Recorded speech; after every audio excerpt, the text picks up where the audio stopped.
आज से लॉकडाउन का अगला चरण शुरू हो रहा है और केंद्र सरकार ने अपनी गाइडलाइंस भेजी हैं। केंद्र सरकार की गाइडलाइंस के मुताबिक जो केंद्र सरकार ने उसमें ढील देने के निर्णय लिए हैं, उसके मुताबिक दिल्ली सरकार ने ये निर्णय लिए हैं। अभी तक जितनी चीज़ें खोली जा चुकी हैं वो खुली रहेंगी।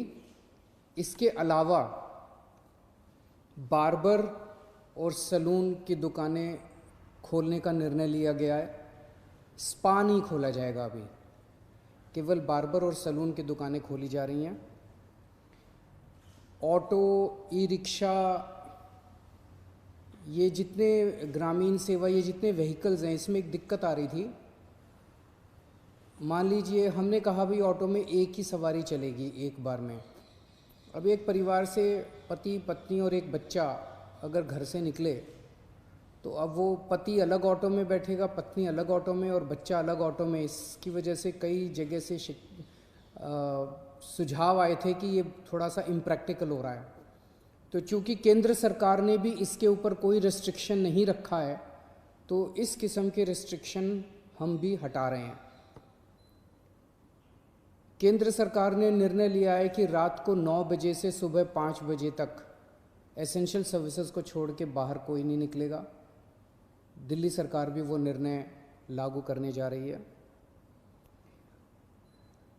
अभी तक ये था कि 4 व्हीलर्स में केवल ड्राइवर के अलावा 2 लोग बैठेंगे और स्कूटर पे पीछे कोई सवारी नहीं बैठेगी, लेकिन केंद्र सरकार ने अब इसको हटा दिया है, इस कंडीशन को। तो दिल्ली सरकार भी केंद्र सरकार के निर्णय के अनुसार उसको हटा रही है। मार्केट्स में अभी तक हम लोगों ने ऑड इवन लागू किया था कि एक दिन ऑड दुकानें खुलेंगी, एक दिन इवन दुकानें। केंद्र सरकार के गाइडलाइंस में इस तरह की कोई कंडीशन नहीं है, तो अब मार्केट्स में सभी दुकानें खुलेंगी। पिछली बार केंद्र सरकार ने कहा था कि इंडस्ट्रियल एरिया में स्टैगर्ड टाइमिंग्स लागू किए जाएंगे, तो हमने भी उसी के हिसाब से स्टैगर्ड टाइमिंग्स किए थे। लेकिन अब केंद्र सरकार ने वो निर्णय हटा दिया, तो दिल्ली में भी इंडस्ट्रीज़, अब सारी इंडस्ट्रीज़ खुल सकेंगी। अब मैं आपके सामने एक महत्वपूर्ण विषय रखना चाहता हूँ और इस पे आप लोगों का मुझे मार्गदर्शन चाहिए। आज तक मुझे आप लोगों का बहुत स्नेह मिला, बहुत प्यार मिला, बहुत विश्वास मिला, और उसी के भरोसे आज जितने काम हम लोग कर पा रहे हैं, आपके विश्वास और आपके स्नेह की वजह से ये सारे काम, दिल्ली के अंदर इतने सारे काम हो पा रहे हैं। मेरे पास समय समय पर काफ़ी कठिन चुनौतियां आईं, कई बार उनके समाधान नहीं होते थे। ऐसे समय पे मैं कई बार आप लोगों के समक्ष आया, आप लोगों से मार्गदर्शन लिया, आप लोगों से सुझाव लिए। समय समय पे आप लोगों ने जो मार्गदर्शन किया उसको हम लोगों ने लागू भी किया। जैसे आपने कहा, हमने लागू किया। कुछ दिन पहले आप लोगों से सुझाव मांगे थे कि दिल्ली में लॉकडाउन में ढील दी जानी चाहिए कि नहीं दी जानी चाहिए, और भरपूर सुझाव आए। 5 लाख लोगों ने सुझाव दिए। आज आपका सुझाव एक बहुत महत्वपूर्ण विषय पर आप लोगों का मार्गदर्शन चाहिए। क्या दिल्ली के बॉर्डर्स को खोला जाए? एक बार तो आपको लगेगा कि ये क्या पूछ रहा हूं मैं। इसका एक इम्पॉर्टेंट एस्पेक्ट है, दिल्ली के अंदर कोरोना के केसेस काफ़ी बढ़ रहे हैं। रोज़ हम देखते हैं कि दिल्ली में कोरोना के केसेस बढ़ते जा रहे हैं। मैंने इसके बारे में कहा कि दिल्ली में कोरोना के केसेस बढ़ रहे हैं, ये चिंता का विषय तो है, लेकिन घबराने की ज़रूरत नहीं है। ये मैं इसलिए कह पाया क्योंकि दिल्ली के अंदर पिछले 5 सालों में आपकी सरकार ने दिल्ली के अस्पतालों में और स्वास्थ्य सेवाओं में खूब पैसा इन्वेस्ट किया है। खूब नए अस्पताल खोले, खूब नए बेड्स बनाए, खूब सारे आईसीयू खोले, खूब सारे मोहल्ला क्लिनिक बनाए, सारा इलाज मुफ्त कर दिया लोगों के लिए। पिछले 5 सालों के अंदर दिल्ली के अंदर अभूतपूर्व विकास हुआ है दिल्ली की स्वास्थ्य सेवाओं में।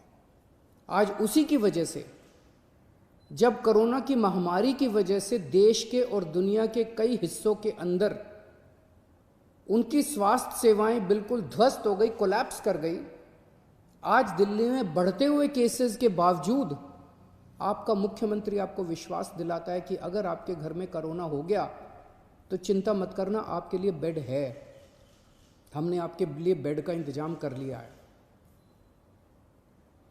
पिछले हफ्ते जब मैंने आप लोगों से बात की थी, अभी कुछ दिन पहले, मैंने आपको कहा था कि आज की, उस दिन मैंने कहा था 3-4 दिन पहले कि आज की डेट में दिल्ली में 2100 मरीज हैं, लेकिन 6600 बेड का इंतजाम है। और ये 9,500, 5 जून तक 9,500 बेड्स का इंतजाम हो जाएगा, 9,500 बेड्स। जबकि आज की डेट में मेरे ख्याल से 2300-2400 पेशेंट्स हैं आज। तो 2300-2400 पेशेंट्स के अगेंस्ट में हमारे 9,500 बेड्स का इंतजाम होगा। ये कौन से अस्पताल में कितने बेड खाली हैं, कितने वेंटिलेटर खाली हैं, एक तो है कि मैं वैसी हवा में बात कर लूँ, लेकिन अब आपको ऐप के ज़रिए भी ये पता चल जाएगा। ऐप तैयार हो चुका है, उसको कल लॉन्च कर रहे हैं, कल सुबह उसको लॉन्च करेंगे। आप उस ऐप को डाउनलोड कर लेना और आपको पता चल जाएगा कि किस अस्पताल के अंदर कितने बेड खाली हैं। और अगर आपके घर में कोरोना हो तो आप वहाँ जा सकते हैं। लेकिन अगर हमने बॉर्डर्स खोल दिए तो पूरे देश भर से लोग दिल्ली इलाज कराने के लिए आते हैं। क्यों आते हैं? 2 कारणों से दिल्ली आते हैं। एक कारण कि दिल्ली की स्वास्थ्य सेवाएं आज पूरे देश में किसी भी राज्य से या किसी भी शहर से सबसे ज़्यादा अच्छी हैं। पूरे देश में सबसे अच्छी स्वास्थ्य सेवाएं आपको दिल्ली में मिलती हैं, तो पूरे देश भर से लोग इलाज कराने आते हैं। और दूसरा कि दिल्ली के अंदर सरकारी अस्पतालों में सब कुछ मुफ्त है। आपका 10 लाख रुपए का भी अगर कोई ऑपरेशन होगा तो वो भी मुफ्त है। तो पूरे देश भर से लोग यहाँ इलाज कराने आते हैं।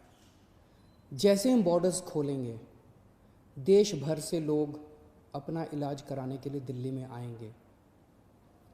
जो आज मैं आपको कह रहा हूँ कि 9,500 बेड्स हम लोगों ने आपके लिए रखे हुए हैं अगर कोरोना हो जाता है, जबकि आज दिल्ली में केवल 2300 पेशेंट्स हैं। ये बेड्स तो 2 दिन के अंदर भर जाएंगे अगर पूरे देश भर से लोग दिल्ली के अंदर आ गए तो। हमें क्या करना चाहिए? क्या बॉर्डर्स खोलने चाहिए या नहीं खोलने चाहिए? कुछ लोगों का कहना है बॉर्डर्स खोल देने चाहिए, लेकिन दिल्ली के अस्पतालों को केवल दिल्ली के लोगों के लिए, दिल्ली में रहने वाले लोगों के लिए, दिल्ली के लोगों, दिल्ली में जो लोग रह रहे हैं उनके लिए, उनके इलाज के लिए दिल्ली के अस्पतालों को इस्तेमाल किया जाए, उनके लिए रिजर्व किया जाए। लेकिन दिल्ली तो दिल वालों की है, दिल्ली तो सबकी है, दिल्ली तो देश की राजधानी है। दिल्ली तो केरला वालों की भी है, तमिलनाडु वालों की भी है, यूपी वालों की भी है, बिहार वालों की भी है, झारखंड वालों की भी है, महाराष्ट्र वालों की भी है।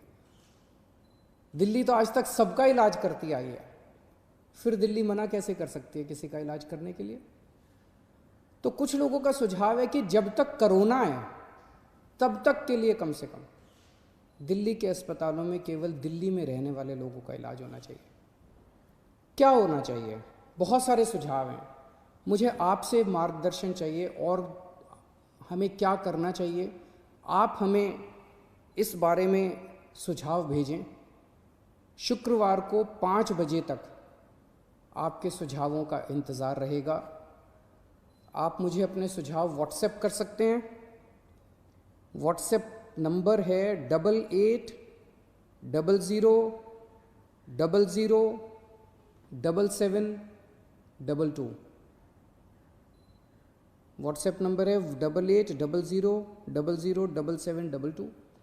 ईमेल है delhi.cm.suggestions@gmail.com।